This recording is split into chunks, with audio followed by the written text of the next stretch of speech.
So do you want to just give me your full name and your association with PAJU? My name is Bruce Katz, and I'm a co-president of Palestinian Jewish Unity. And just explain briefly why you're out here today and why you're demonstrating. Well, we're here today because we are outraged by the fact that a Canadian citizen by the name of Bissan Eid, who went to Gaza to visit her family, to get married, who was pregnant at the time, is being held hostage for all intent and purpose by the government of Israel in Gaza.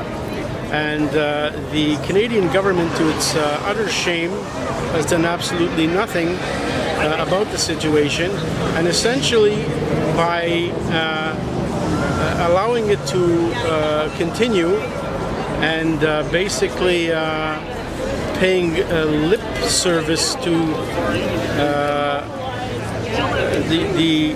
the principle that Israel controls the borders of Gaza, as though that were legitimate, when in effect it's a crime under international law of collective punishment. That is complicity with an apartheid regime. So we are here today to denounce the inaction of the government, the Trudeau government, which, as I said when I was speaking before, is completely undiscernible in its policy on the Palestinian question, and indiscernible from the policy of the previous Harper government.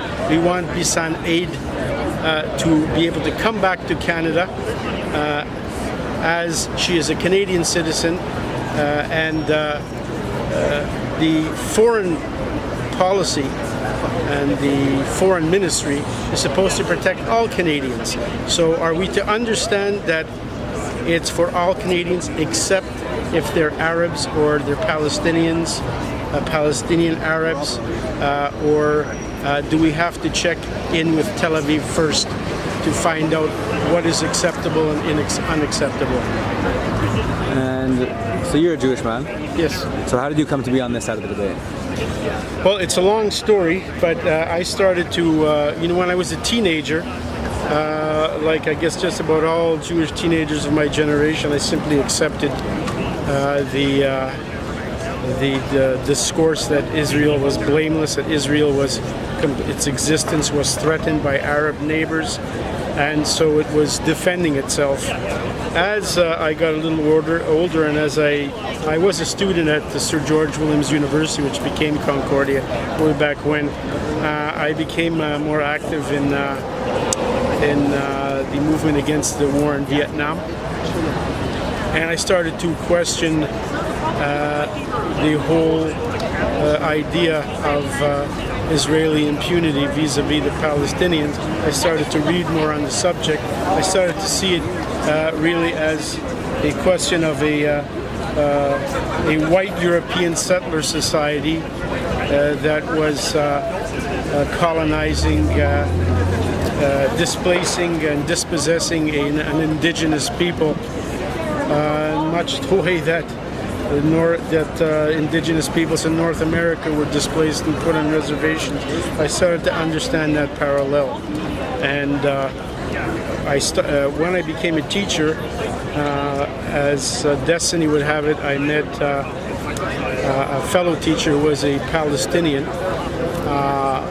the 1948 generation. He was 4 years old when his family had to leave their house and land. His name was Rezek Faraj. Unfortunately, he passed away in 2009. But through him, I started to see the situation through the eyes of a Palestinian who had suffered from the Nakba and whose family were still captives in their own land in Palestine. And this was the most eye-opening experience for me. So I realized through the years about the difference between Zionism and Judaism, and that if you're a righteous Jew, you have to stand against that type of ultranationalist racism that is inherent in Zionism. Zionism is not Judaism, and that's why I am where I am at today, and why I am who I am today. And just quickly before we end, would you respond to the other side of the debate that would justify these things by, citing the Islamist nature of Hamas? Like, how do you respond to that? Well, the first thing is that Hamas is not the Islamic State. We have to draw a definition. It's basically a nationalist movement that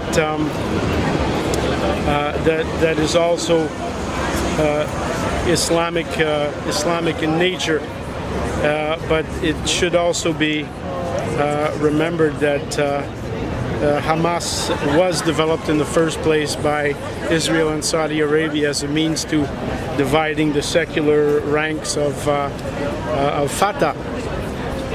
So if Hamas is in power in Gaza today, it's largely due to Israeli and Saudi Arabia collusion in the first place.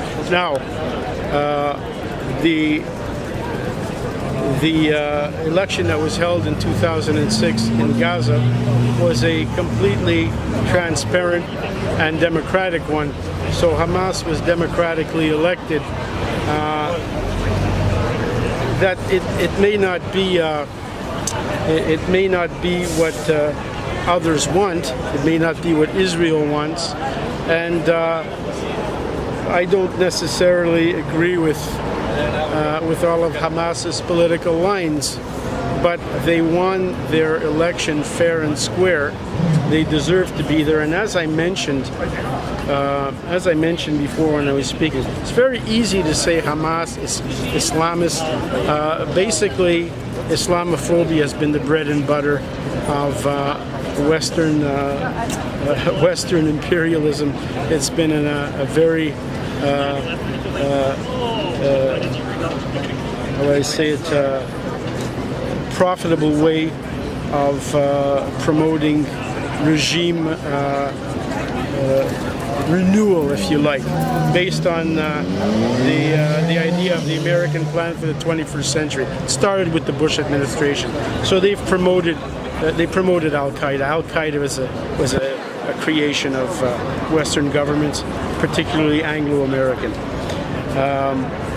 Now, the fact of the matter is that the reason that there's a blockade in Gaza in the first place is that, as I mentioned before, 1997, there was an enormous natural gas reservoir discovered in the seabed off the coast of Gaza, about 30 kilometers off the coast in Palestinian territorial waters.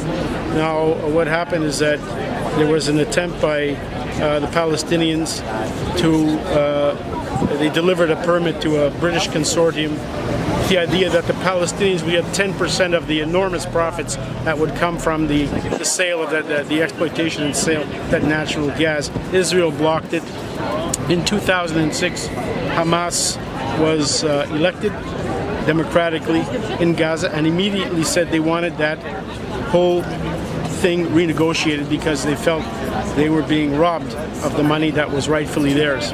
In 2007, Israeli General Moshe Yaalon wrote a memo, and this is documented, stating that the only way Israel would get to control that natural gas off the coast of Gaza would be for a military intervention that would remove Gaza from power. At the end of 2008, Israel undertook Operation Cast Lead, bombed Gaza, killed dozens of Palestinians, destroyed infrastructure, and then imposed the blockade. The blockade enables Israel to continue to exploit natural gas off the coast. That's what the question of Gaza is. It's not a question of Hamas. It's not a question of security.